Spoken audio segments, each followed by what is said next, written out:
Welcome. I always blow it out there. Welcome to the Film Student Study Guide. This is the 9th episode now. And it is over Freaky Friday from 2003 and Face Off. I'm Roberto Manco Stens. This is my co-host or guest. Either one is fine. Truman Matheny. There we go. Next episode is going to be over Eraserhead, so that one should be fun. Yep, be sure to check it out. Yeah, well, we can start now. The intro's over. All right. So we'll move into the opening banter that we specifically saved for this week from last week. Oh, did we? Yeah, because remember I texted you about this, and then we didn't do it. I don't remember that. Because we had done 2 other opening banter pieces.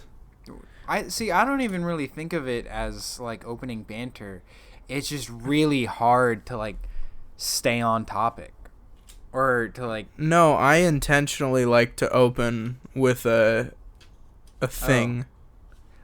Interesting. Okay. Because it's actively been a thought of mine is what am I gonna open with this week? Really?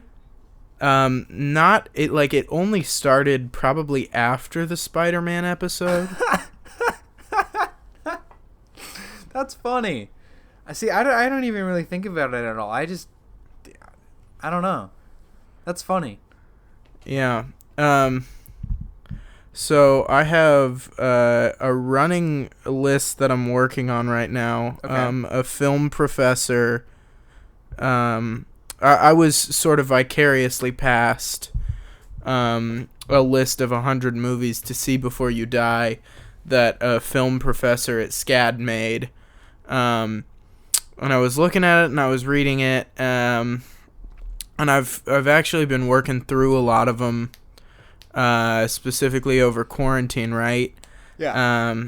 But anyway, as I was reading them, first off, I got this huge ego inflate when, like, 2 of my friends were like, I haven't heard of a single one of these movies. And I was like, I own 5 of these on DVD, and I have seen probably 20 of them. And I have heard of 50% of them, so exactly 50 of them. But anyway, I definitely thought it could use some more variety, because and I also think, we're making different lists for different reasons. Yeah. My list is entirely factoring in how good the movie is, how much I love them, giving a variety of what film is, and trying to capture what's like most culturally relevant in some ways. Okay. Which of course I'm not gonna put Star Wars on there, even though it's like the most culturally relevant franchise in the world. Because I don't you like hate it. It's not going on there. It's Mm-hmm. my list. I can do whatever I want. Wow. But then you set rules up for yourself. But I'll exclude this one rule. No, it's not. It's not rules. I like to think of them as guiding principles, and the way I think about that, right, is what is culturally relevant, what deserves to be culturally relevant, and what I wish was more highlighted, right?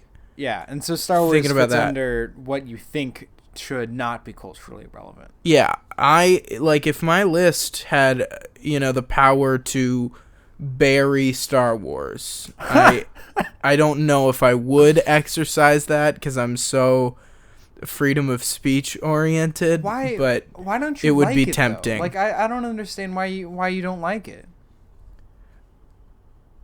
Do you want to have this conversation? Yeah. I think the effects are the only thing that it was, like, for the time, right? It came out and it was the equivalent of like an Avengers movie, right? Yeah. It was the biggest effects, it was the coolest world building, all of that. I don't think it still holds to the test of time, and I think it's ridiculous that a whole group of people all is obsessed with this mediocre kids movie that is a study on the hero's journey, which is possibly my least favorite concept in the world. I hate the hero's journey. I hate it. I hate it. I hate it. And I think any movie that is, following the hero's journey directly is not as good for it. Now, I'm going to sound like a complete ass when I read my list, and there are a couple movies that are, solidly the hero's journey, but I think there really is nothing more to Star Wars than mediocre effects for the times that should not be remembered anymore. Yes. Mediocre for the time? Sorry. Whatever. Mediocre in the 70s? They're terrible now. How about that? They're not that bad now. They hold up. They do not. I love practical effects, and things like John Carpenter's stuff that came out a decade later are incredible and better than some of the special effects going on today. I think Alien came out maybe 2 or 3 years after that. I think Alien was 75 maybe, and what was Star Wars, before. like 73? 77. Wow, so Alien might have come out before. Are we serious there? No, Alien came out 79. So still 2 years after, and Alien freaking blew the socks away from Star Wars, and Alien is a complex film that's actually a metaphor for rape. I think we're dealing with some entirely different movies that but I have disagree differing with the levels. Special effects thing. Okay. Well, I think if you look at the two movies, yes, it's 2 years difference, but I'm giving an example.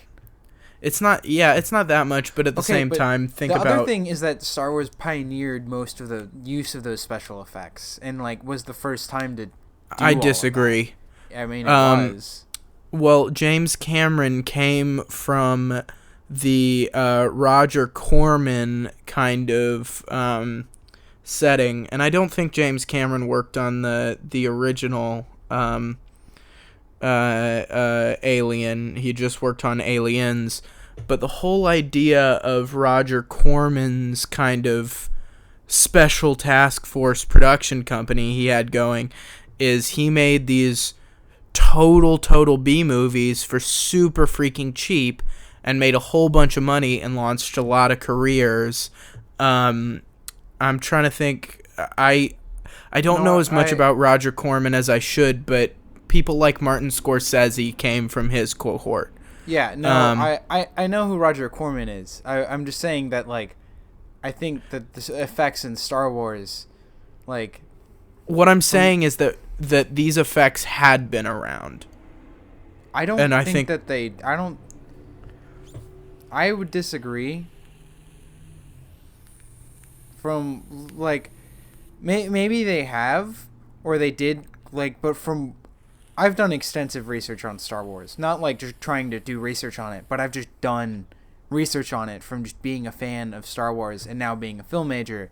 And even if those effects did exist beforehand, they were really, all put together in Star Wars, and they were all, put together and used in Star Wars, more efficiently. And, a lot of, new techniques for, camera movement through matte paintings and different things not through matte paintings, through with black mats. All of your arguments are irrelevant based on one singular film title. Okay. 2001: A Space Odyssey. That was some of the most stellar effects work for the time, and it came out 1968, almost a decade before Star Wars. Okay, And yeah, I but think 2001 A Space Odyssey's effects, other than maybe the apes in the beginning, hold up way, way, way, way, way better than Star Wars. well, you just think that because it's more realistic. Like, yeah, the lightsabers in Star Wars don't really look great, but pretty much everything else I don't does. have any complaints about the lightsabers, actually. I think the lightsabers Really? look fine. They, like, jitter around and they move around all the time. How do you not notice that, but you don't like the rest of the effects? That's like the... What? Also, the Okay, movies are Which Star Wars boring. movie are we talking about? I'm talking about A New Hope and Empire Strikes Back. Okay. Because Empire Strikes Back has, like... What? Because the lightsabers in The New Hope honestly kind of look a little shitty. But all of that is fixed in Empire Strikes Back, and they're even better. Like, all of the effects in Empire Strikes Back is probably what solidified my hatred of the special effects in Star Wars. How do you not like the asteroid scene? Like, think about, like, what? I'm talking about, think about the whole opening sequence on Hoth. Yes, those big walker things are somewhat cool, but the real problem I had was how absolutely ridiculous the space horse thing that Luke's riding on looks, and the abominable snowman or whatever thing he meets in the cave looks. Those are all so ridiculous. Why? And they look... I think they just look so stupid. Okay, well, the alien looks stupid. Like... I don't like. I feel Alien like looks stupid? I feel like you're just hating it to hate it. I mean, I disagree, but I mean, neither of us can really walk around in each other's shoes. The main other thing is that I was just so bored in both movies. They are so boring. It's an action movie. I know. They're shooting lasers at each other. And that should be real interesting, but somehow they managed to make it so boring. Huh. That's Okay. probably my biggest complaint, is just that I've watched those two movies and was so bored. See, I have no frame of reference of, like, watching the Star Wars movies because I just know what they are. And I've watched them so many times from such a young age that I don't have a memory of, like, first watching the films. So when I was in kindergarten too, I loved Star Wars. Dude, when I was in kindergarten, I thought Star Wars was the dopest thing around. Uh-huh. Like everybody did in kindergarten. Well, yeah. But my tastes have grown. And anyway, at some point, I rewatched those movies and realized that I didn't like them, stopped watching them, except for I think I still watched The Phantom Menace People shit on The Phantom Menace, man. It's good. It's not a bad film. The only shitty thing about that film is Jar Jar Binks. Everything else is, like, not as bad. I need to rewatch that film. I love Jar Jar Binks, but up until you brought up the whole racism thing about it, that never fazed me. I never noticed that. Especially because probably the last time I watched that film, I was still in grade school. Yeah. I mean, I feel like elementary I just need to school. watch all of these films again. I'd rewatch The Phantom Menace, but that's probably all I'll give you. Maybe I'd watch Return of the Jedi too. I just feel like I need to watch all of these movies again. Not the new ones. Screw the new ones. What did it for me was when we watched them in Chaos. Chaos, yeah. Oh my god, because up until that point, I hated Star Wars somewhat for no reason. You know what I mean? But that cemented your hate? Oh yeah. When I rewatched them, as a freshman in high school who was going and to this class to learn about film, broaden his horizons, all of that stuff, and we sat there and watched freaking Star Wars, I was so pissed. Okay, but that's a problem with the class and Gil and not the movie. Well, yeah, but then, so one Star Wars, so yeah, I that definitely is a bigger complaint about the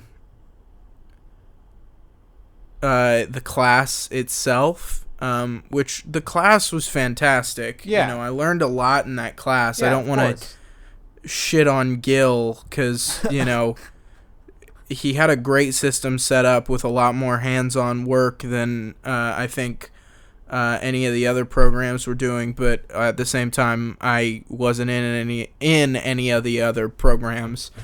And anyway, I just sat there watching, and I was so bored. I was like, all right, well, maybe if we're like legit watching this, I will, you know, I'll have my attitude turned around. Maybe I've been wrong. Maybe there is something more to this than just the hero cycle, which was my big complaint at the time. And then I was so wrong. I was so wrong that there could be more to Star Wars, and I hated it so much. So, yeah. And then we didn't even watch any of the ones that I actually liked. That was the other thing. Is like we watched one of the movies that I really don't like, and then my least favorite Star Wars movie after that. We only watched one. No, we watched 3. We watched did? A New Hope. We watched A New Hope, and I didn't like that at all. And then after we had already studied the whole hero cycle thing, we then went back and watched Empire Strikes Back. I don't remember that. We did. I'm sure of it, because I would not have watched Empire Strikes Back on my own, and I remember Empire Strikes Back. And I believe Empire Strikes Back was the one where I got a 0 for talking during the movie. And What'd you say? I compared a shot to Wes Anderson, and it was a mild whisper to Peter, and Gil busted in there and was like, 0! And I was so pissed, because it wasn't like I said, you CG, like you did. Yeah. I don't know. I was actively analyzing the film, trying to find things I liked about it. Yeah. And I found a shot that reminded me of Wes Anderson, who was, you know, one of the few directors that I had really nailed down at the time. And, okay. You know, I was using my tools to try and analyze it, and then Gil didn't understand the goings on. So, well, do you think you could analyze it without talking to Peter? I don't know. I like sharing my ideas, man. All right, let's get into it. I'll watch the Star Wars movies again, and I'll get back to you.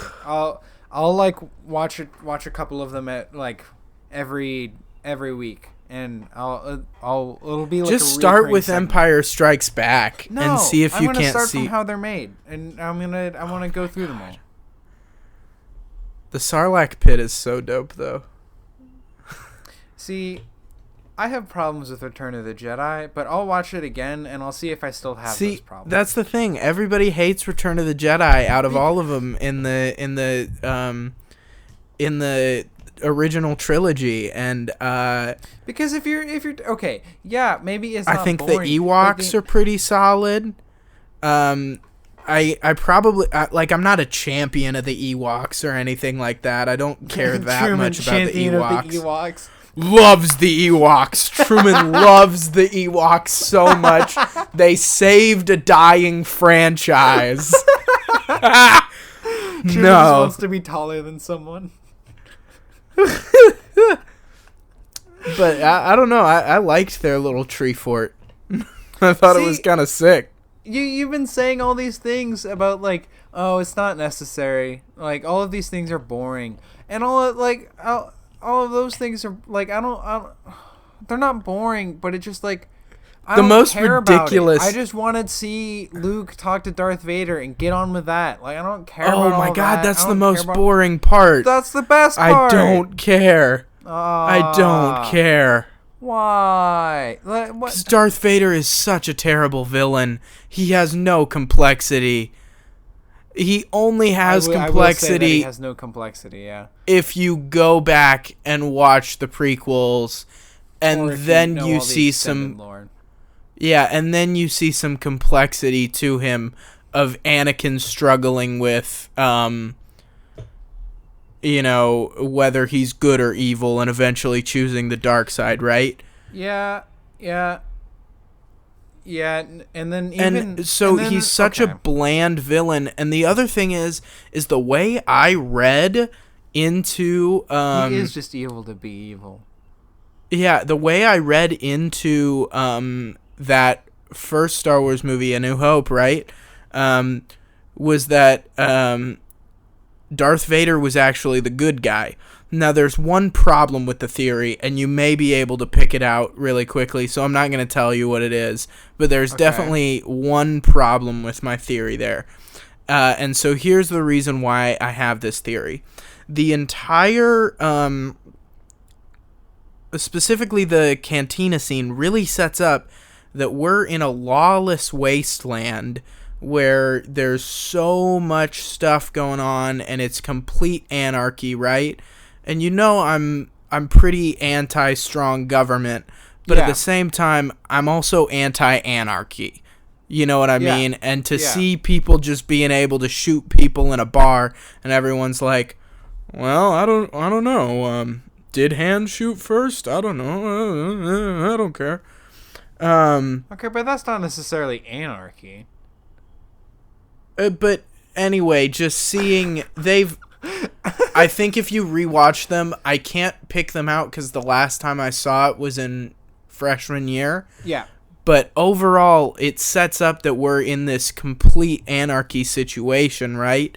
Okay. And then here's Darth Vader, who uses the quote-unquote dark side of the Force, and he's bad because, well, he's wearing black, so he must be bad. He's bad, and his the people he uses are called stormtroopers, and that's obviously an allusion to Nazism. Just trust me, he's bad. We're using enough visual allusions to bad people that you just got to know that he's bad. Okay, but they blow up a planet. There you go. That's the one problem. That's the one problem with my theory, is that he does blow up that planet. But overall, everything else, it seems like he's trying to bring order to this completely lawless world. Okay, or well, universe, it's the Outer I guess. Rim. The Outer Rim has always been lawless. That's sort of the point of the Outer Rim. Yes, from a storytelling standpoint, maybe, but from living there, I bet you would prefer to have a little bit of a government.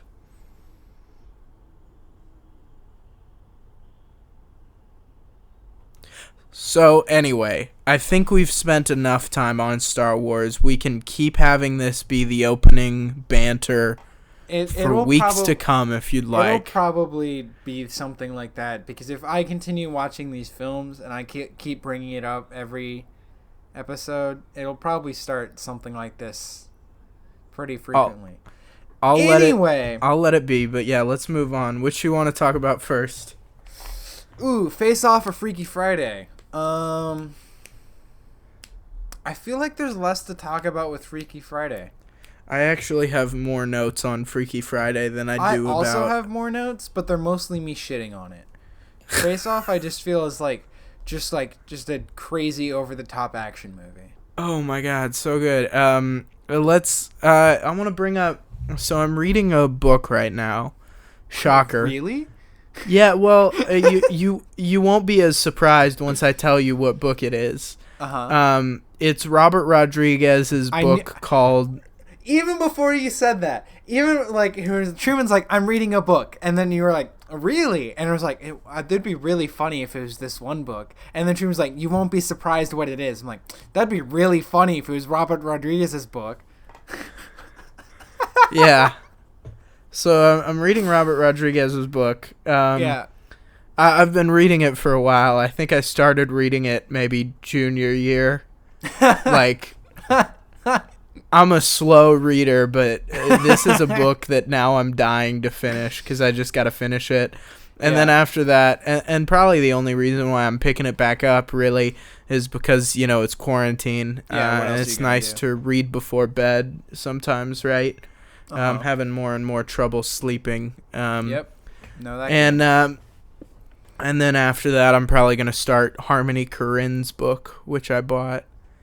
Who knew that books were a really good way to learn from, or to learn stories? I have strong disagreements.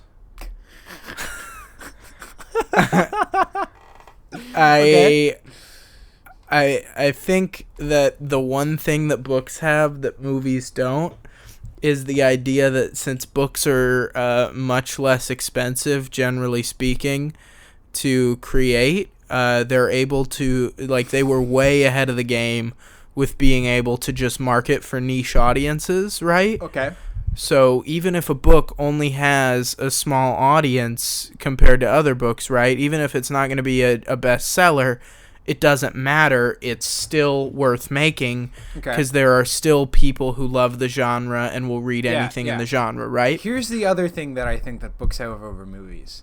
It's really, really hard without narration to, I feel, to convey a character's emotions and convey what a character is thinking without using narration. And you can do really you can do interesting camera movements or whatever, or how you can try to convey things without using dialogue. This is the thing that I've been trying to figure out how I would do since forever, of how do I convey emotion without using dialogue or without using narration, right? And I feel while you can do it in film, it's really hard to do, and it's a lot easier in books, because in books you're just reading words, and so you can just tell it to your audience. I absolutely cannot wait until we talk about Under the Skin.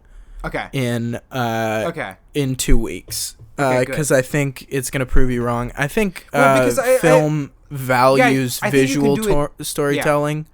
And I think it's a challenge, but I don't think it necessarily makes it worse. I think it just poses a challenge that has to be fixed, and I think being able to just so blatantly say what the character's feeling is almost more of a weakness in the way that it's not able to be as interesting. I would 100% agree. I just think that writing a short story. Detail. Sorry, what? I just think that a book can have more detail, and it's Yeah, but would you rather read the detail or see the detail? I would rather see the detail, obviously. But I think it's harder to convey the exact emotion that you're trying to over a visual medium than over words. Because over words, you can just use the words, right? And but I feel with a visual medium, you're just creating a picture, and I feel that might be a lot harder because people might not see things or fully understand what you're trying to do.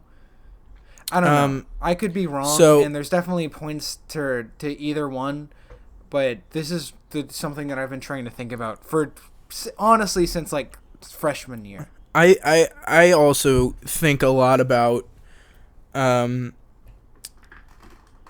what is the best medium, right? Yeah. And there are a couple arguments that I find really interesting to toy with, right? Mm-hmm. And so the way I think about it is the one that has the most tools in a toolkit, right, is film. There's more visual elements than theater with camera and editing. And then you're able to be much closer in film than you are with theater, right? So things like that, and people say that there's so much to do with, it being live, and I don't get that, but I understand that people do have, a problem with that, and certainly plays have some really cool, complex stuff in them, but I think movies are a better art form, right, personally, and anyway, I think about this a lot, and the other one I think is a better art form, the best art form is music, just because I feel like that's the most powerful with emotions. Even film, I don't think would be as powerful if it wasn't for music, because music really gets you the emotions right. Now, of course, there are a whole bunch of different arguments. There are so many different mediums. The one interesting argument I wanted to bring up was one of my friends told me that industrial design was the best art form, because everything we use every day was designed by someone, and a lot of them are really, really interesting, cool developments, right? So he specifically brought up the can and how it's the most efficient way of storing liquid with the least materials used, with the most liquid in the smallest amount of space. Yeah. Anyway, did you have anything to say about that, or? With interior design? Yeah. Or best art form? I did want to finish my one point about books and then get back on topic for sure. I think that we do need to get on topic. But I think that they're all good for different things. And I feel like, while I do agree with you that film is the most versatile and can do the most things, it's sort of like the jack of all trades, I do think that, like, different mediums lean into different things more than the other.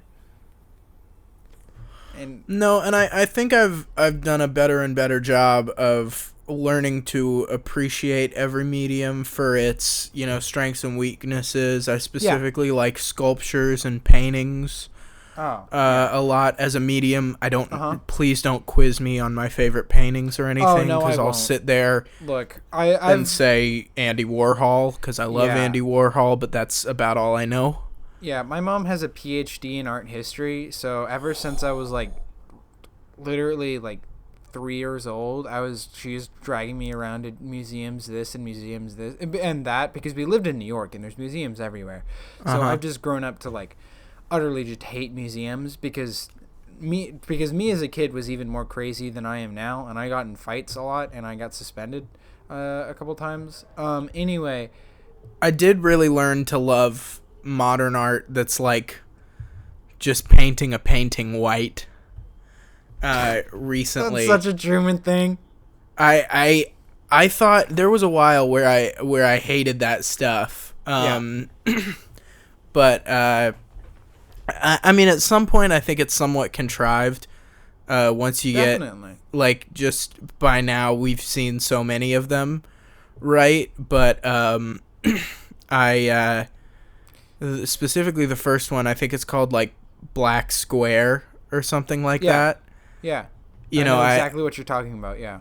Yeah, I've begun to gain a real appreciation for it once I took a class. I mean, those were cool then, because everybody else was painting art, and art had to be art, and then someone was like, well, what if this is art? Yeah. And everybody's like, no. But, like, now if just everybody, now if that's, like, a thing that people just paint or, like, a black square and, like, look at this art. And it's well, like, I think wow. there's definitely more to it than that. I just think once the idea has been explored for, like, 10 years or so, it does get to a point where it's like 40 well, or 50. I'm saying like 10 years of exploring that idea. Gotcha. Yeah, got it. Yeah. We've I explored it fully. I completely agree. But at the same time, I don't want to discredit the art. I think the artists are doing great things, but I just think there are better media, and I think we're moving away from that pretty solidly based on who the top artists are of our times right now. But anyway, I have no idea who those people are. I'm learning just a tad. Yeah, learning just a tad. Just always killed me. But anyway, the one thing I don't like about books is the way that people feel more high and mighty because they read, or I think there's even like some kind of like basketball player quote, like maybe Shaq or Michael Jordan, that's like, yeah, you can learn from the TV. Here's the way I do it. I turn the TV off and I read a book. Okay, but you do learn more from a book than you do a TV. Like, not every time. My mom mostly reads like the trashy kind of like, okay, but yeah, that's equivalent housewife to like books. Yeah, that's equivalent to like reading to like watching The Bachelor. Right. But here's my thing. Here's the thing about the TV is there's more Bachelor and like shit news on TV than there are those like house mom or mom books in the variety. Like there's more good and interesting books than there are good and interesting TV. I would disagree. I think TV specifically, maybe you're right, but when we're factoring the, film and TV, which is the way I'm thinking about it, because also a lot of TV is showings of movies. Okay. I think I'd say that makes up for at least 25% of what's on TV. Okay, yeah, but a lot of the movies that they show are like fucking Pearl Harbor or like Fast and the Furious, or like just some shitty action movie for people to go like, oh, I like it. Like they don't really like show like any like when was the last time that Pulp Fiction was on TV? Like I'm just pulling that because I know you like Tarantino, but like. You keep building me up to be a champion of Tarantino and things like that. I mean, I love Pulp Fiction. I love Inglourious Bastards.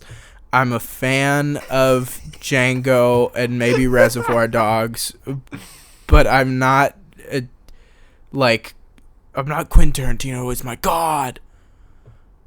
See, I feel like you've said that before in Chaos. I probably have multiple times. I used to feel the need to really distance myself from people who are just like, Quentin Tarantino movies are so cool. I don't know that I feel that same need anymore.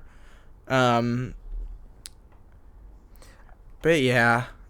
I mean, the first time I watched Pulp Fiction, like most people, it blew my damn pants off and, changed my life for a minute.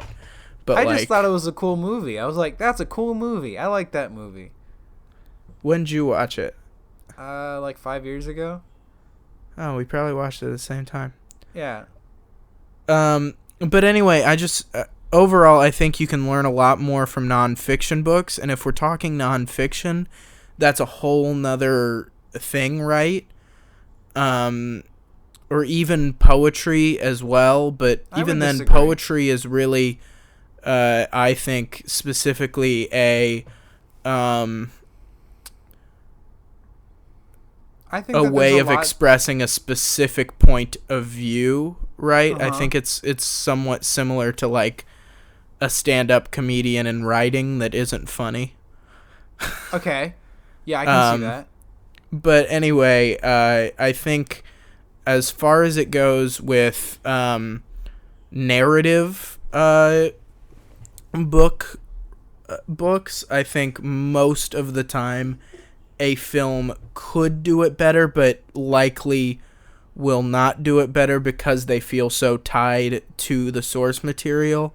And when movies are able to diverge from the source material or get creative, they're often, in my opinion, better. Okay, but I feel like there's some books that you definitely could not translate into movies, and if you did, you would lose what makes the book the book. Like, how would do you have an example?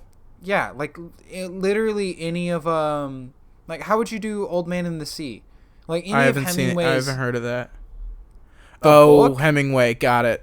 Like any of Hemingway's books, I feel like you could not translate into movies. Or I've if you read could, you would one lose. short story by Hemingway, and I think it would work.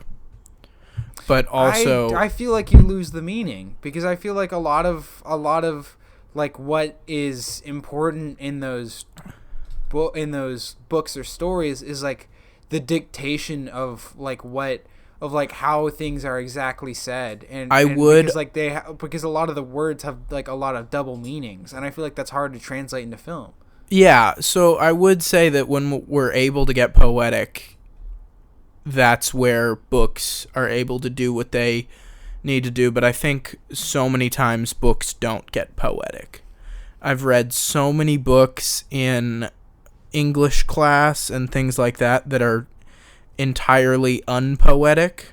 Like what? I hate To Kill a Mockingbird. I've never read it, so I don't know. And the way that people revere the movie as much as they do makes me think that it really didn't need to be a book, and it could have just been a movie. Well, it's hard to make a movie in like the 1800s. I don't think To Kill a Mockingbird came out in the 1800s, dude. No, the book? The book of let's look it up. To Kill a Mockingbird. I'm gonna get shit on, aren't I? I'm like damn sure it did not come out. No, that's the movie. 1962 is when it came out. The book was published in 1960. Really? Yeah. The book? Yeah. When did the movie come out? 1962. So 2 years at what? Okay. All right. So anyway, let's move on to what I was talking about.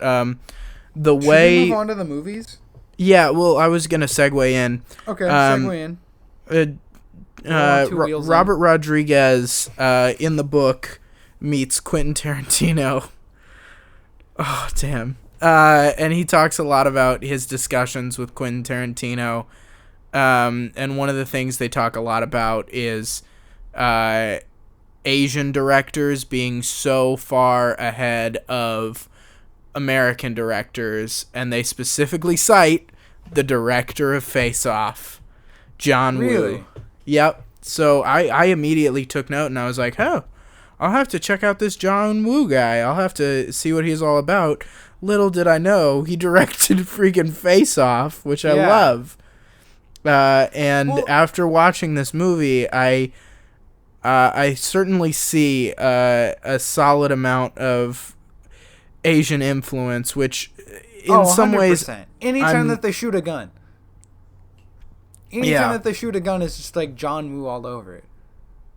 Do you know John Woo? Are you really familiar? Oh, okay. He's an action person. He does action movies, and that, like the particular style of like people having two like Berettas and diving and shooting the two pistols at people and missing every shot except for like the other people do not hit their bullets, and then look, any other John Woo movie is like this except all the characters are Asian and they're speaking Japanese. Like, that's pretty much what it is. Or Chinese. I don't know. Well, then I'm super excited to start watching John Woo. Yeah, you'd probably like him if you like Face Off. Although I feel like Face Off is a little more crazy.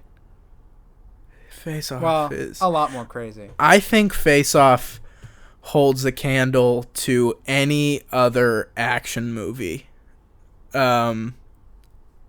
Especially if we're talking about crazy. More modern action. So that's the other thing is I feel like, I mean, I hate falling into this classic trope, and I'm also going to bring this up with Freaky Friday. I can't tell Freaky whether a trope movie. I'm growing up or Hollywood is less inspired.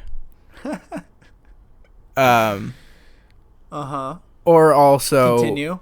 Likely the obvious truth is that things are more impactful when you're young because it's like the first time you've experienced those things. So there was actually like a study that old people are able to relive their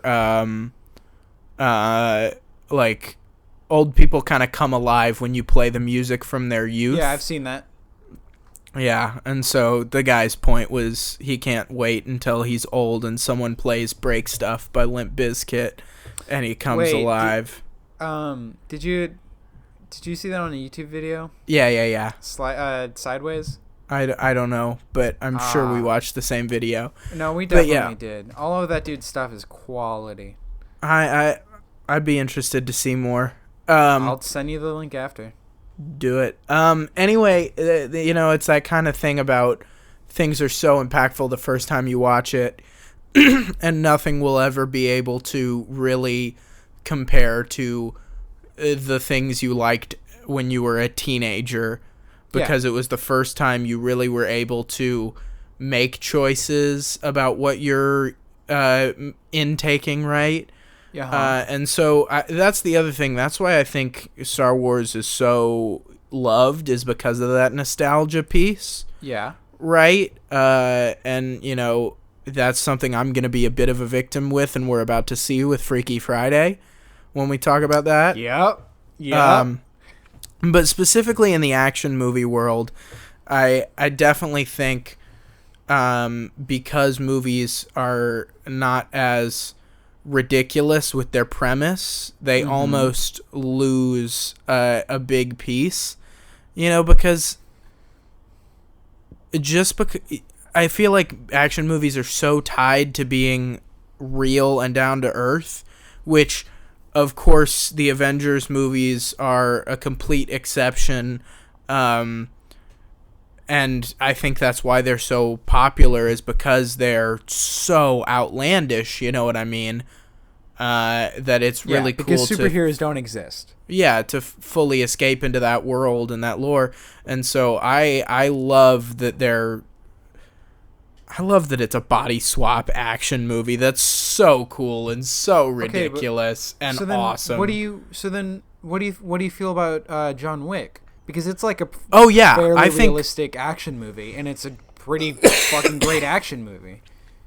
I think, of course, there are certainly exceptions, and I'm sure hindsight we're gonna really be able to see what we really think, once we figure out what movies are really remembered. Because I'm sure if I lived in the 90s and saw these movies coming out as they came out, you know what I mean? Of course there would be the films like Face Off, but I'm sure there were some 90s films that were equally as memorable as... But just aren't remembered.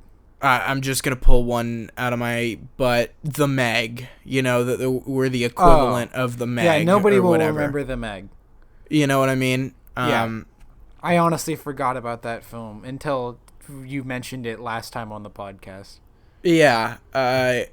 Or I mentioned it. And I feel bad for continuously shitting on a movie that I haven't seen.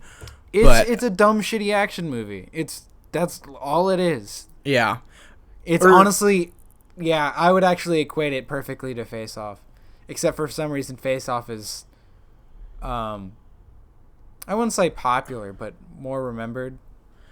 And even then, the one thing I will say is that the Meg does have a ridiculous concept. It's just the concept has been done before, Yeah, this concept really hasn't been done before.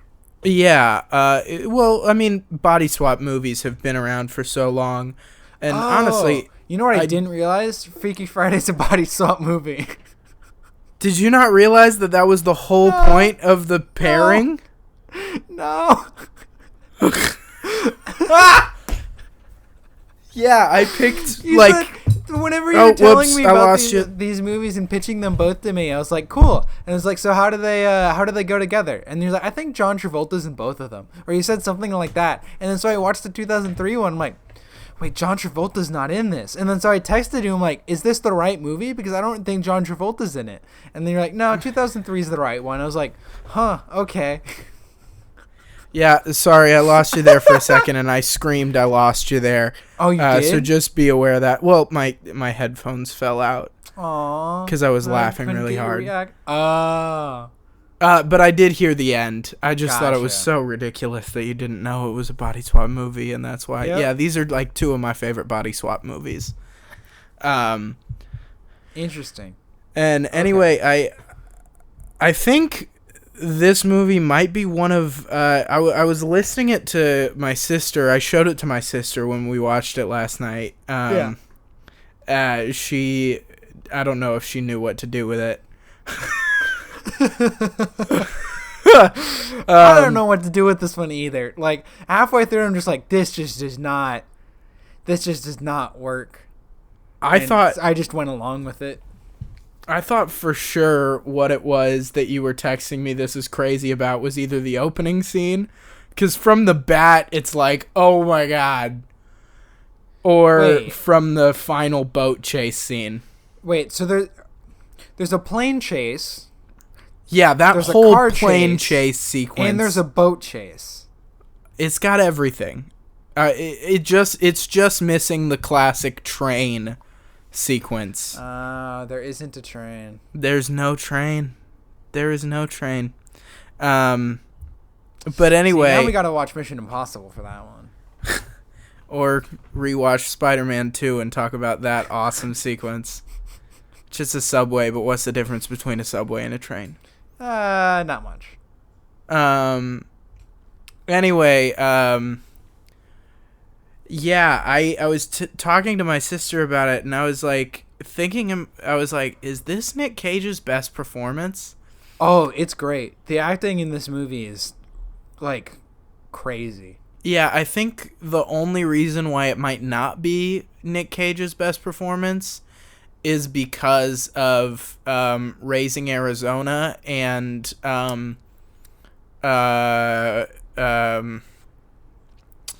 what's it called? Shoot, how am I Leaving Las Vegas. Mm-hmm. But then you could make the argument that this one has the most range, because Nicolas Cage acts as two different characters. They both do. And I think Nicolas Cage definitely does it better, though. I certainly think John Travolta does a damn good job, but Nick Cage's character in the beginning is something that is so unbelievable to be anyone other than Nick Cage. And so even with John Travolta killing it, which he does, it sounds so ridiculous coming out of his mouth, which at the same time could have done this instead of Nick Cage? Nobody. Willem Dafoe? I mean, Willem Dafoe can do anything in my book. Same with Jack Nicholson. I don't care how old he was at this time. To see him do the whole peach sequence. Oh my god. That would have been so funny. But yeah, dude, just right off the bat, of course, I'm skipping over the killing of the child sequence, which was again very Asian inspired. They killed the baby? No, the way the whole flashback kind of sequence was shot, the way it was like really trying to give it that personal feel to it, you know. Yeah. I feel it was very Asian. Yeah, definitely. Anyway, just like all the black and white and like cuts forward and cuts back. I'm just like, yeah. Like, that's how you beat a dead horse. But at the same time, I think the reason why this movie works and feels so inspired is because of that really awesome mix between Asian and American cinema. You know, he's obviously trying to make the American action movie, but he's somewhat doing it his way. You know what I mean? Yeah. Because Face Off feels very American as well. Yeah. It just also feels very Asian in some ways. I mean, well, just the way that the gunfights happen, yeah. Yeah, a lot of the camera work and editing and things like that feel pretty Asian, but most of the overall story feels very American. Anyway, the thing that I wanted to bring up, right, is just that whole opening sequence where Nick Cage is the is a pastor. Is it a pastor? Uh-huh. Are you sure? or he's some fucking religious person. I don't know. I think it might be a friar I don't know. or something like that. But he looks. I'm atheist. This stuff doesn't register for me. Dude, if we're about movie making, you got to be able to. I'm gonna use the some fancy guy talking about some fancy movie interview that I saw quote. You got to be able to spot a Christ figure from a mile away after film school. Anyway, yeah, he does that crazy dance with his bald spot that killed me. And then he hits on. That's a meme. That's a meme that I've seen before. That's an internet image. Yeah, it's a meme, but at the same time, it wasn't. I don't think that being a meme is against what it was doing. No, definitely not at all. It's just like that. Like this like performance is so like out of, just like from nowhere and just over the top that it's just that it's like used like. I'm not trying to shit on it, like, but it's done in a way that's so good. Yeah, it's just really funny. I don't think it would have worked if they didn't make that character as ridiculous as he was. Because their points are that they're supposed to be opposite characters.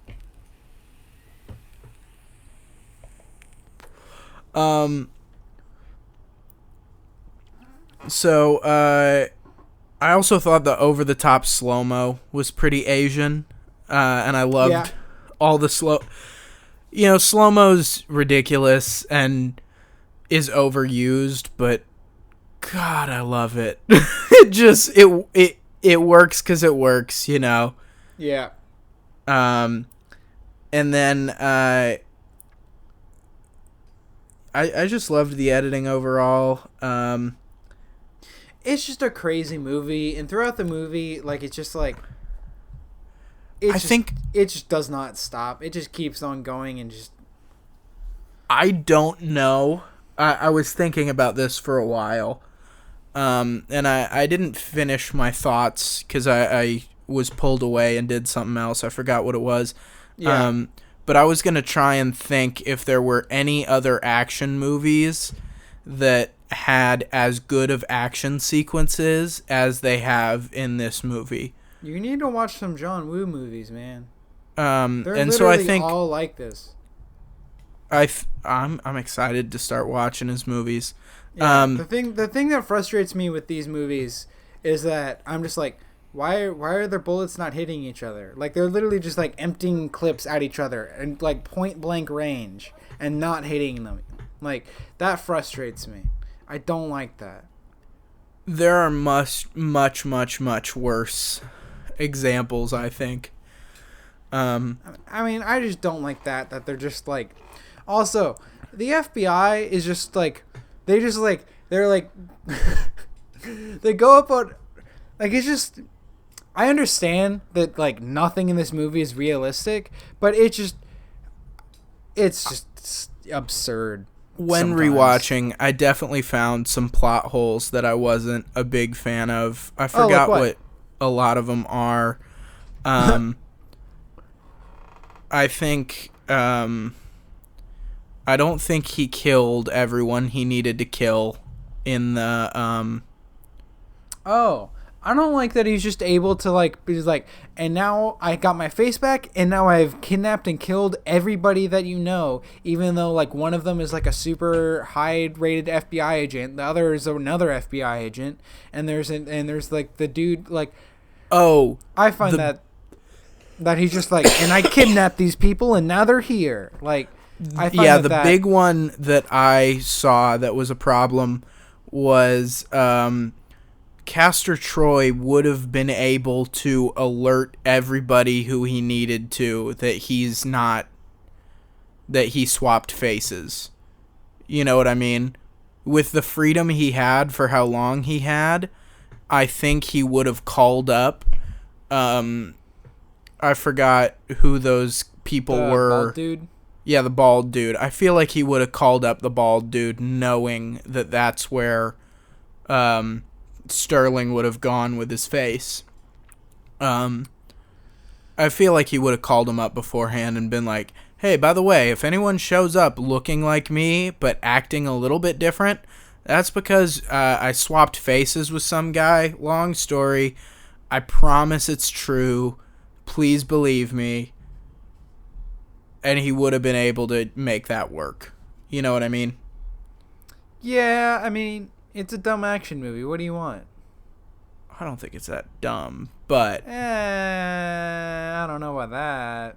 I love it. It's so good. I mean, you can love dumb things. It's just a stupid action movie. All right, fair. I think that boat sequence is so insane and so good. This goes back to the point of they're driving boats at each other, and then everyone on the police boat turns around with fully automatic rifles, and they unload all of their bullets at the one boat, miss everything. Then he shoots his one clip from his MP5, which is 30 rounds, and he kills everybody on the boat, and then jumps through the boat, and then the boat explodes. Freaking sick. I hate that. I don't like that. That upsets me a little bit. That's where I start to draw the line towards realism. The other thing is bullets do not penetrate. They hide behind plywood, and then stops bullets. It's that's not how plywood works. That's another thing. I don't know enough about firepower and ballistics. Yeah, see, you know Paul Chenet. He's ruined action movies for me because of this. Because of exactly this. The one thing, anytime that I see an action scene, I'm just like, that's not realistic. That's not realistic. That's not how that would work. This dude would be dead 3 times over. Yeah, my family has always been pretty anti-gun, so I haven't been able to really my mom was blown away when I said the word buckshot, maybe in 8th grade. She was like, where did you learn about that? What's that? And I was like, what does that even mean? I'm just quoting a Beck song. So, do you want to know what buckshot is? I've learned now. Dave Chappelle explained it to me in his bit about shooting a heroin addict. Well, that might have been. Well, there's a difference between buckshot and birdshot, and then there's slugs, and there's a whole thing. He explains it. I know now. But my friends and I did go to a gun range once. So you've shot guns. I have shot one. I think I've shot 4 What'd guns. You shoot? Dude, I don't even know. They were big, scary. They were scary. Okay. My friends were all making fun of me afterwards. I was definitely scared of the guns. And the one thing is, I did learn how absolutely ridiculous it is that all these people in action movies are able to just shoot guns one-handed. Even just shooting guns one-handed it's not the most ridiculous thing in the world, but it's pretty impressive if that was real, Predator, whenever he holds two, or I forget what, it might have been Rambo. Those two movies are the same to me. I haven't seen Rambo yet. I really want to. Oh, I think it's Rambo. It might have been, no, I think it might be Predator or Commando. That's it. It's Commando. He just holds 2 M60s, which are giant LMGs. Oh yeah. I don't know, and he just unloads those are 12, 15, 16 pounds each. They're really long, and he's just controlling. Oh my. Yeah, Paul has killed action movies for me. I'll just leave it at that. Yeah, I think if I had any more experience with guns, it might ruin more movies for me. It would. I'm telling you now that it completely ruins action movies because I've shot a gun once, but I know a lot about them just because of the people that I hang around. And it trust me, it ruins it. It definitely ruins it. The only movie that you'll be able to watch and enjoy is like John Wick, and even in some of those scenes, I'm like, that's not how that would work. So, yeah. So, did you have more to say about Face Off? It's just over the top and crazy. Like, it's not realistic, but that's not what it's going for. Here, let me look through my notes. It's just over the top. Let me look through my notes. Oh, I found it really stupid that the family just puts their hand over someone's face. Like, that's a thing that they just do throughout the movie, and they're just like, I see you. And then they rub their hand. Like, I would hate that. Well, it's... the other thing is I've grown to really love those little things, even though... And I was... They're stupid. I'm definitely kind of pissed off that my sister is able to see through them now, because she was like, what's the hand over the face? Literally the first time they did it, which is done super subtly, right? I noticed it the first time too, and I'm like, why the fuck are they doing that? Yeah, she was like, what's with the hand over the face? I was like, don't worry, it's just a thing they do in the movie. It's a thing, you know? Yeah. Every family's got traditions, and she's like, oh, so that's how she's going to know that it's him. And I was like, yeah, Carter. I think there's another couple things. They pretty heavily foreshadow the two blood types. Yeah. There's some other good foreshadow things, but the knife that he gives her. Yeah. That she ends up stabbing him with. See, I like that. That's good. Whenever movies do that, I'm happy. I'm like, oh, she used the knife that he gave him. That's cool. That's one of the times in the movie I'm like, sick. But yeah, I've definitely learned to love all that stuff. I think it's I have never written anything like that, and I, you know, it's something that, you know, there are a lot of things where when I watch a movie, I'm like, man, that's a really cool thing, and I hope I one day am able to do it. So yeah, that kind of foreshadowing, even if it's a little over the top, I think it shows a lot of thought, and I definitely really like it. I agree. So I think it's funny that the girl, she shoots her dad, and then whenever they solve the thing, they're like, she's like, "Oh, I'm sorry that I shot you," and he's like, "Oh, I had a problem with that." Yeah, like especially with like the line delivery of it. The other thing that I think is really funny is throughout the entire movie, it's like a thing that like she's dressing crazy and she's dressing weird. Oh, they dress the same in both these movies. I would disagree mildly, but not by much. Yeah, okay. I think it's funny that at the end of the movie, she dresses like a normal person, and then like whenever the family is like okay again.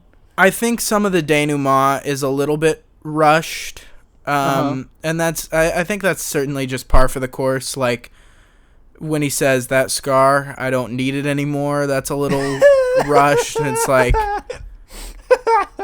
man, yeah, a little bit of a reach. Think it's funny. And then immediately they welcome that kid into their family. Yeah, this is one of my things. It's in all caps. Why does the entire family do the face thing? Is Adam just going to take Michael's old room? Adam is the young kid. Why does the girl just okay with that? Wouldn't that be extremely traumatizing? Because I don't know if you've noticed this or not, but the actor for both the kids are the same. They have the same haircut, and they're the same I was pretty sure they were. Yeah. Which is really contradicts the point that he's trying to make with the I don't need that scar anymore. Yeah. Yeah. It really like if it was contradicts. A different kid, that'd be good. Right? Just but the it's idea the same that exact kid. The obvious reason why he likes that kid so much is because that kid reminds him of his kid. Yeah. But yeah, I think we're ready to move on to Freaky Friday. Oh, I found this out. Okay. So, The Amazing Spider-Man 2 has a song by Alicia Keys and Kendrick Lamar. Like, it's on the soundtrack. Okay. Like, I just found that it was weird that both those people were like, yeah, we'll make a movie, we'll make a song for you guys, and then they did it for The Amazing Spider-Man 2.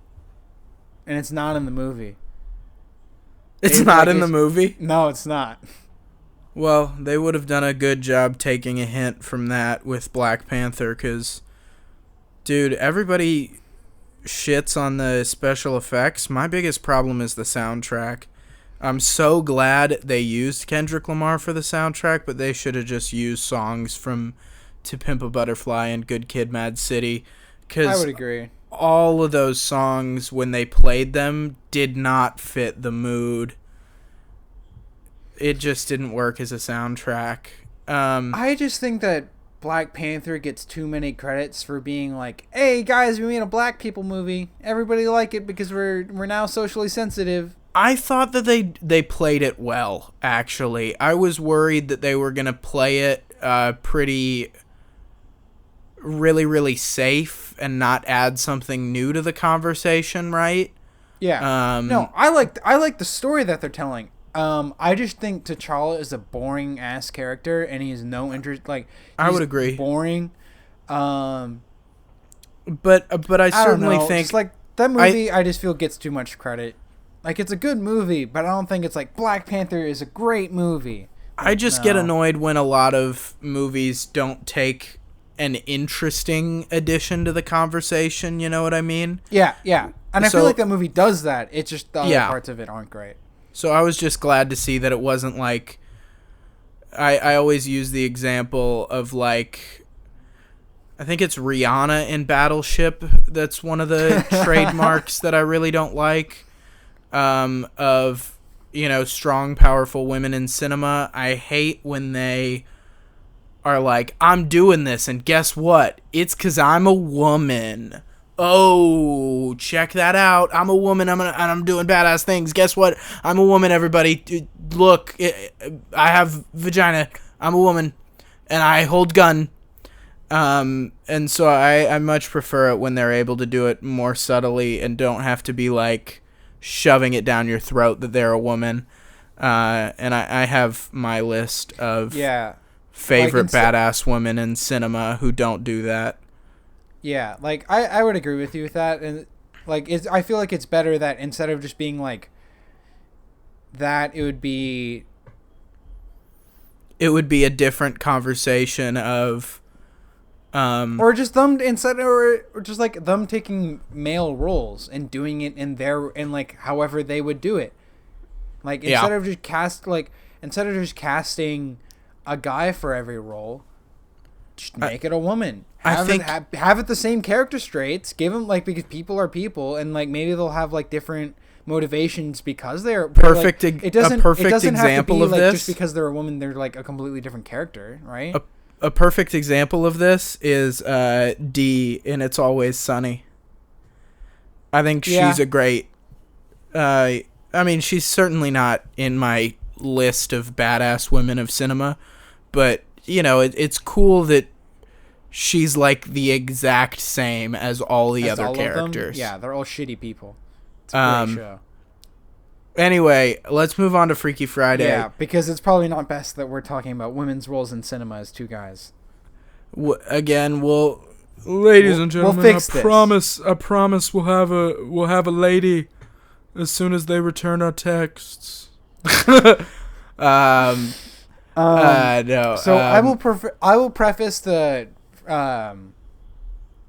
Freaky Friday conversation with, I grew up not watching Nickelodeon or the Disney Channel or any of that.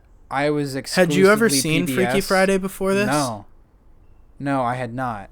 This was your first time viewing it? Yeah. Until I moved to Texas, I did not listen to, like, the popular radio stations. I did not listen to pop music.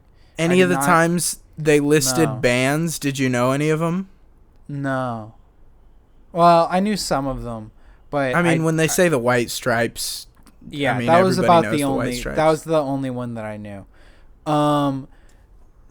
Yeah. So I just I would say that my childhood was pretty sheltered compared to, like, pretty much every other child was doing, because I feel like everybody is like, oh, I watched Hannah Montana and like all of these other things, and I watched nature, and Neil deGrasse Tyson taught me what atoms were instead of me watching Drake and Josh.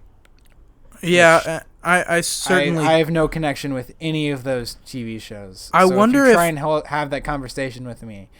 I wonder if Drake and Josh would do anything for you. I think Drake and Josh is one of the ones that really stands out from the pack. I think iCarly does as well, but not as much as Drake and Josh. iCarly. And did you enjoy them? Yeah. As a kid. I think Drake and Josh probably still holds up one of the best. I think Fairly Odd Parents definitely has some... I don't like that show. Have you rewatched it, like, recently? No. I watched it. I watched the reruns of it when I was, like, 8. But, like, by this time, I'd already been indoctrinated by PBS, so... Yeah. I watched... I think it was on in freshman year, and I was like... Well, shit. All right, whatever. And then I ended up watching... I do like SpongeBob. Like SpongeBob 2 full is the episodes. exception. I feel like everybody has to like SpongeBob, though. So anyway, I think the biggest problem with this movie is the obvious over-the-top teenage stuff. Yes. I feel like the worst part about this movie is the time in which it was made. I disagree. Okay. So, I really like the look of all the characters. I know it's early 2000s, which I wish it was 90s, because I love the 90s so much. But it's close enough to where I really just appreciate. And I think the main thing that gives it that legitimacy, right, is all the bands they talk about are like legit bands, you know, even though the soundtrack is like a guilty pleasure of mine. See, whenever this movie started, I was like, oh, I like this song. And then they got like a rock cover of it. Yeah, I really don't like this movie. So good. That transition of like the song that I know and the song that I like actually kind of like to the cover of like what I feel like is a Weezer version of that. I was like, a little bit more Green Day, but really? Still. Okay, I would not know. I don't know who actually did it, but it sounds point, more like Green Day or Bowling for Soup than Weezer. Okay, whatever. At that exact point, I was like, I'm not going to like this movie, am I? So I just grabbed my copy of the Freaky Friday soundtrack that I bought for $1 at Half Price Books. Worth it. And it's definitely a guilty pleasure of mine. And so I think a lot of this... Wait, who is it? Is it Green Day? Who covers it? Simple Plan is their name. I have no fucking clue who that is. And so I feel like even though a lot of the songs on this album are very reminiscent of like Avril Lavigne, who's also... These are names that I've heard of. Avril Lavigne? I've heard of the name. Yeah. She did Skater Boy. I don't know what that is. Skater Boy. Says see you later, boy. Nope. Well, Avril Lavigne, I think... I'm not going to trash on her, but I don't think she's as legit as she was made out to be. Like a legitimate punk and all that. I think she's very... she has a little bit more of a controlled presence to make it seem like she's more punk than she really is. But, I mean, her music's a guilty pleasure of mine, for sure. Yeah, so I enjoy it, you know? I've ever, like, knowingly or willingly listened to a Avril Lavigne song. Like I've never been like, oh, this is her. If I've ever heard any of the songs.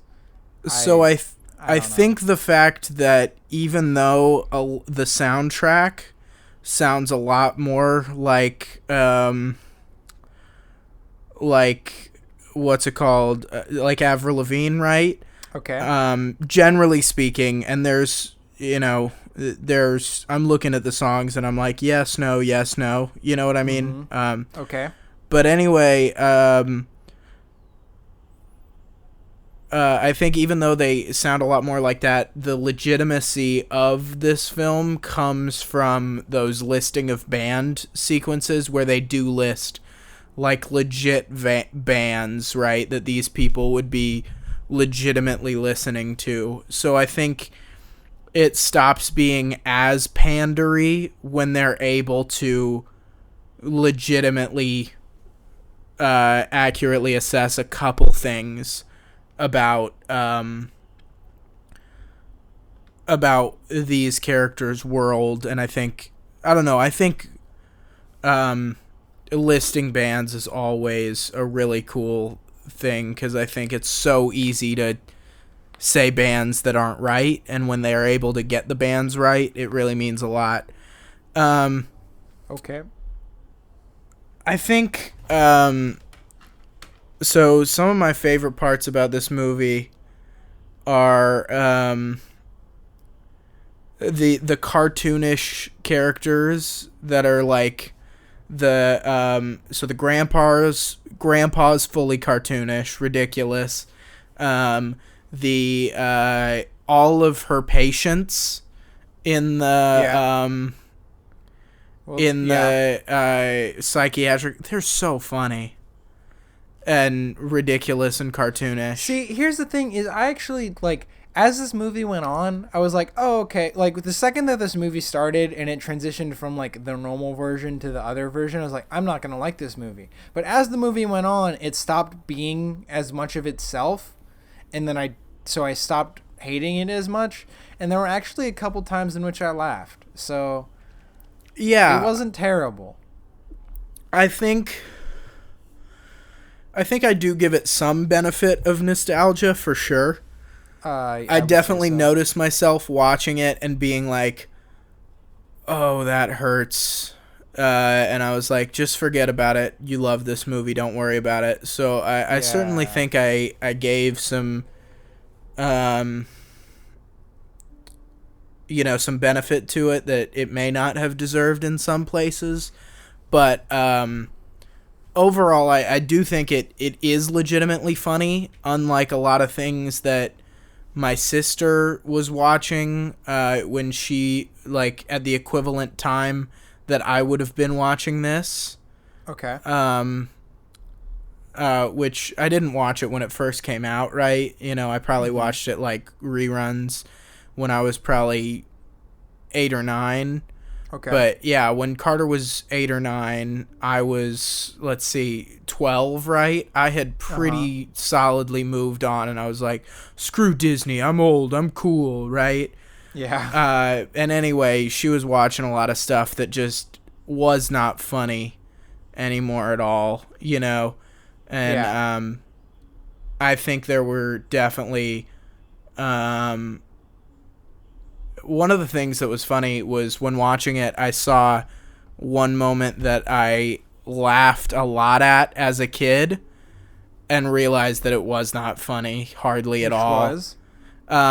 When he's singing "Hit Me Baby One More Time" outside of the window, and then she tackles him. I don't find that funny. It wasn't funny, but it was funny as heck when I was a kid. And so it was funny to see how the movie does age in a way where some of the jokes still land, but a lot of them do not age as well. I think you can't not laugh at Jamie Lee Curtis. Oh, that's the best part of the movie. Oh, she kills in this movie. It's so great. funny. It's so good. That's when the one part of this movie. When she does the what do you want, punk? To the kid. Oh my god. I would say that the kid is also pretty good. The kid's solid. I think some of Lindsay Lohan's performance in the beginning, Is a little iffy. which really is likely more of a writing problem of they're really going too over the top on I would agree. teenagers, which in some ways it was accurate. I know some people who fit that description pretty hard. That we went to high school together. With. Please tell me afterwards. I mean, I just have like examples of some conversations that were like, yeah, I give teenagers too much credit every now and then of like, yeah, hey, teenagers aren't like that when, and even me, I'm not trying to pretend that I'm above it. No, I know. Before this, my mom came in and I'd admit that, I mean, me and my parents just talk very, very dryly to each other all the time. So. Yeah. But there were definitely parts that I thought they got right and some parts that I thought they got pretty wrong. I think the door being such a pivotal thing. Like, dude, I can't imagine what I would do if I didn't have a door. And even then, I didn't have a lock on my door growing up. I don't have a lock either. I have a lock on my door now, but I've just grown so used to not having the lock that I don't use the lock on my door. My sister has a lock. I don't. She locks that thing all the time. But anyway, I think,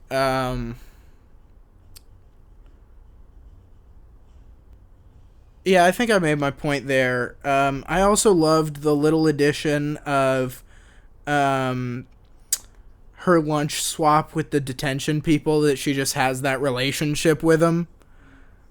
Yeah. I liked that. Small little addition, great world building. There's small little things which are funny. I feel like the worst part of this movie is, I feel like, the part where it's like, we're a 2000s movie, and the part where it's like, we're a teenager movie. Those are the worst parts. I do love all the outfits, though. I love the look of everybody in it. I like Jamie Lee Curtis's outfit. Which one? Like her OG outfits? No. Or when the one when she's the kid. Yeah. Those are good. Jamie Lee Curtis as the kid is pretty great, just all around. Yeah, but I think all the outfits in this movie, just overall, like, I don't have the ability to miss that because I never experienced it myself. Mm-hmm. That whole classic, like, millennial thing of, like, oh, the 80s were so cool, oh, the 90s were so cool. I fall right into both of that. Yep. I know you do. And so early 2000s looks and late 90s looks aren't very different at all. And even though in some ways these girls were posers, what? Continue? No. I just think it's funny what you're saying. I bet, put it this way, I bet they listened to, which, I love a lot of these people. I'm going to try and pick one that's really, really a safe bet. Who are the people who all-time low? Which, just to put an image in your head, it's like if Green Day had no class. That I don't know Green Day, so if Green Day all the way sold out. Okay, but I don't know Green Day. All right, I can't help you then. Yeah, I know. My childhood is different than yours. Anyway, what if Bach sold out? That's who they'd be. Okay.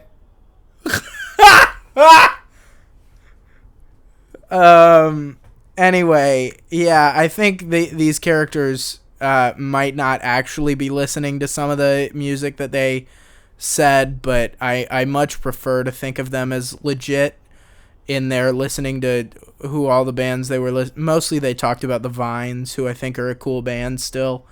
But yeah. I think that's most of what I thought there were some sequences that were really well edited and well put together. Yes. The sequence, the immediate sequence when they wake up, I liked that body cam shot. Yeah, I like when Jamie Lee Curtis is like, oh wait, no, it's Lindsay Lohan. Then I guess he was like, this isn't mine. This also is not mine. That's fun. I liked the whole sequence of everything that's going on while they're performing their song in the garage. I thought that was great. I found that being cringy teen 2000. I felt like that felt in cringy teen 2000 territory, but well, okay. I liked the way it was all put together. Okay. You know what I mean? Sure. I think if you go back and watch that sequence and focus more on the editing of it and, you know, the juxtaposition of all the things, I liked. Oh, yeah. The juxtaposition is good throughout the movie. Yeah. But I think that's all I have to say about this movie. I thought a lot. What? I have some things. Okay, yeah, go for it. We are it's funny. Over. I don't care. I think it's funny that the parents they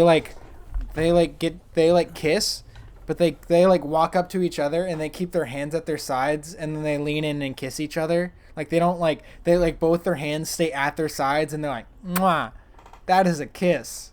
Like I found that funny. That's a parent kiss.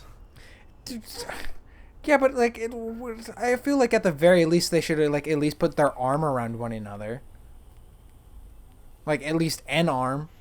Or, like, embrace more than just walking up to each other and kissing. I think most of those kisses were pretty much exactly the way my mom and dad kiss in front of everybody. Let's see, what else do I have? Oh! That they switch because of a cookie that they get from, a fortune cookie? That's kind of fucked. And that they, like, call it strange Asian voodoo? That's also kind of fucked. Yeah. Although I do like that the old grandma is the same grandma as fresh off the boat. Yeah, I recognize that actor from a lot of places. They basically play the same character in both those movies, in both the movie and the show. Like they're both sort of the same character, which I find funny. Oh, the letter that the kid writes. The kid has better handwriting than I do, and the kid's like 6. For sure, and he knows how to write cursive, and I don't. Yeah, bullshit on that. It was also 2003, though. I probably would know cursive if I grew up in 2000, like if I was his age in 2003. I don't know about that. Here's another thing that I found funny. For like half of the movie, the entire point of the movie is them trying to learn how to care for each other. And I feel like they only do that in like the last 30 minutes of the film. Or like the last 20 minutes of the film. Like it only starts to happen I was like actually at the dinner party. Like throughout the rest of the film, it's just their characters being their characters in each other's body and fucking with each other. Like for like as soon as they go to the dinner party, then they start caring about each other. And then at the end of the dinner party, then they're like, "Cool, now we actually truly like each other." I thought that was actually understand each other. Well done, to be honest. I just feel like it was rushed a bit. I didn't think it was rushed, actually. I just feel like they save all of like the parts of where they're like understanding what it's like to be each other towards the end of the film. But I thought they did it in a way that works. Like they do it. It's not like, oh, and now all of a sudden I'm over my dead son, like they did in Face Off. Whereas I felt like that whole sequence really went through and had them figure it out through that band sequence specifically. Mm-hmm.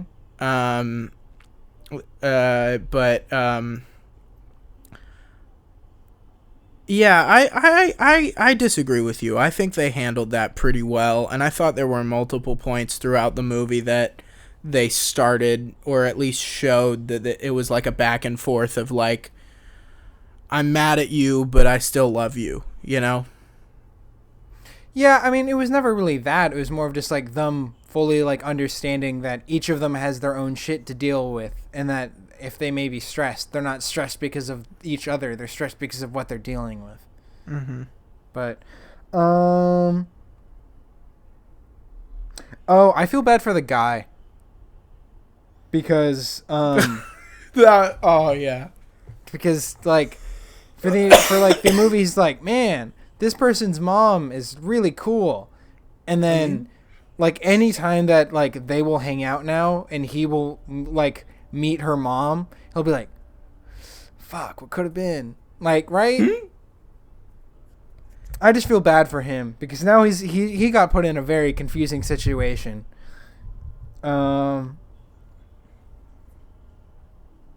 Oh, I think it's funny that when Jamie Lee Curtis, well, no, Lindsay Lohan, who is supposed to be at this time the mom, whenever they're on stage and like everybody like they do their thing, and they they finish it and everybody's like woohoo, she curtsies instead of bows, and I find that funny. That whole sequence is great. Yeah, so this was my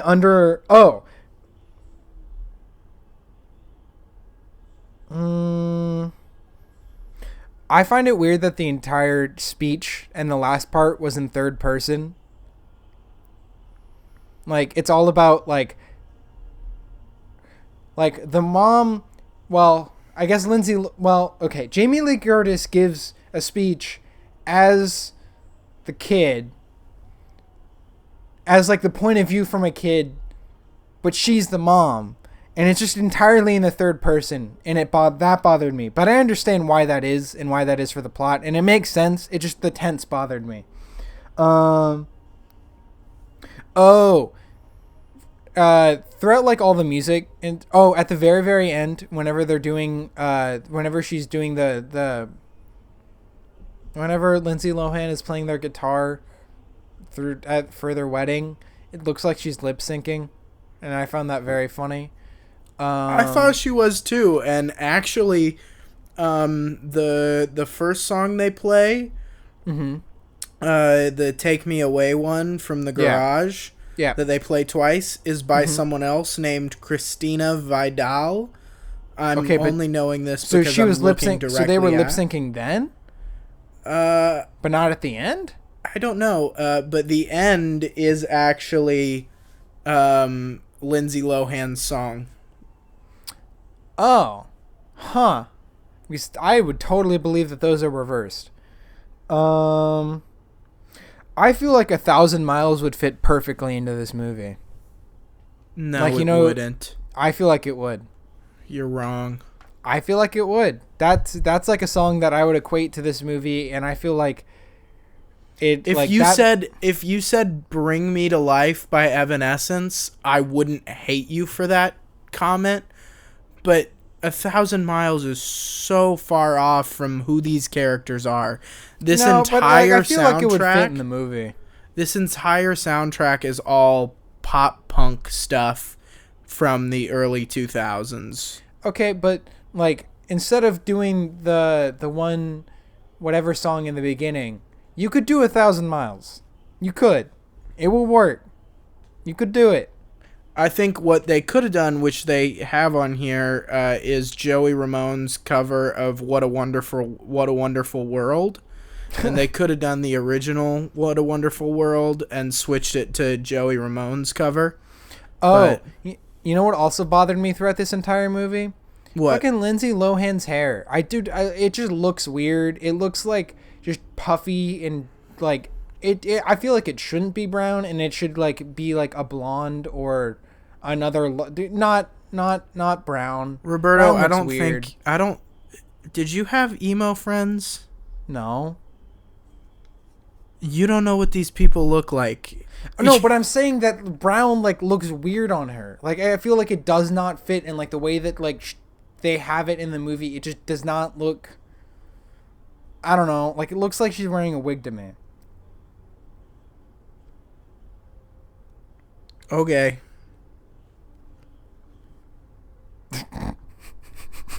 Okay. And then my final note for this movie I'm ready. was I see the appeal and everything. I'm just not a teenager in the 2000s, and this movie's not for me. Yeah, I think I certainly think this is a movie that you had to be there for. Oh, 100%. Because I texted a couple of my friends about this movie, about my feelings about this movie while watching it, and half of them were like, "Oh yeah, that movie's garbage," and the other half was, "How dare you insult my childhood?" So, yeah, one or the other. I mean, there's a whole bunch that if you grew up with it, it's legit. I think I might want to test. Like High School Musical, it does nothing for me. I hate that movie. I didn't even like it when I was a kid. I don't understand why people like that movie. I think it's dumb. I thought number 2 was pretty alright. Actually, I've seen the first one and I didn't like it. I liked 2 way better than 1. And then 3 was somewhere in the middle. But like I get it.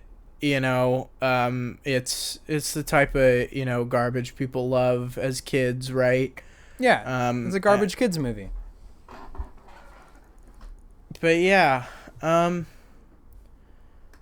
think I might want to test these theories out again on this podcast of like, do I think this movie from my childhood would hold up with someone who doesn't? I mean, that's the entire thing that I'm doing with the Star Wars movies, so. Yeah. No, I think there's somewhat of a parallel here. Yeah, so we'll do our weekly Star Wars check-in. But at the same time, I think I recognize more about what makes Freaky Friday bad than you recognize about what makes Star Wars bad. Yeah. I would probably, I would agree with that. But even I would then, also probably say that have... Freaky Friday is more bad than Star Wars, so. But you would disagree. I would disagree. Yeah. But even then, I have that nostalgia for Star Wars, I watched that on my little, maybe 1 foot by 1 foot VHS TV that I had that plugged into the wall. What? 4x3. It's 4x3. Okay, it probably so you had the pan and scan versions. Like I had a legit VHS player that was like all self-contained that I'd take upstairs and I'd watch Little Shop of Horrors with Rick Moranis. I'd watch the Star Wars movies, the Indiana Jones movies. Yeah. I think that was most of what I watched. I had some like classic kids movies I'd watch. I watched some Scooby-Doo.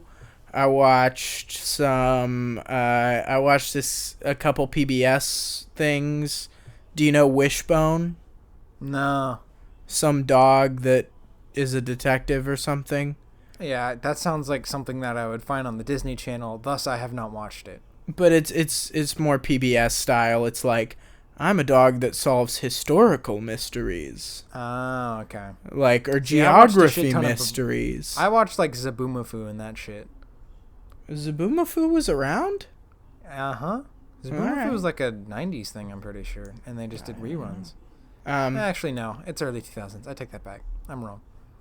But yeah, so tune in next week for Eraserhead. And the check-in of the original trilogy of Star Wars movies. Yeah, just watch a New Hope or Empire Strikes Back again. Okay. And then I'll watch those two. And then we can progress from there. Then screw it. After that, if you do and you recognize enough, I might watch either Phantom Menace or Return of the Jedi again. Okay. All right. We'll see how this goes. Well, I will talk to you next week. Bye. Bye.